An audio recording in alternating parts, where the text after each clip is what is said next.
खबर शामिल करते हैं पाकपतन से, जहां एबीसी न्यूज़ के डिस्ट्रिक्ट रिपोर्टर मोहसिन अली की रिपोर्ट के मुताबिक आरिफ वाला फायरिंग वाक़या गांव 67 EB में एक और शख्स देरीना दुश्मनी की भेंट चढ़ गया। रिक्शा ड्राइवर समेत 7 अफराद जख्मी।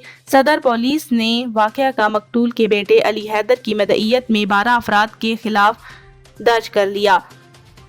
आरिफ वाला देरीना दुश्मनी पर 2 ग्रुपों में फायरिंग का वाकया पेश आया। नवाही गांव 67 EB में फायरिंग का तबादला हुआ। गली में खेलते हुए 3 बच्चों समेत 7 अफराद शदीद जख्मी हुए हैं। जख्मियों में एक रिक्शा ड्राइवर भी शामिल है। अली हैदर ने थाना सदर में 12 अफराद के खिलाफ वाकया का मुकदमा दर्ज करवा दिया। अली हैदर के मुताबिक हसनैन वगैरह से पुरानी दुश्मनी चल रही।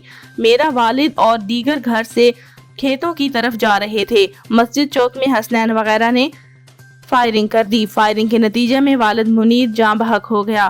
थाना सदर पुलिस ने मुकदमा दर्ज करके तफ्तीश का आगाज कर दिया।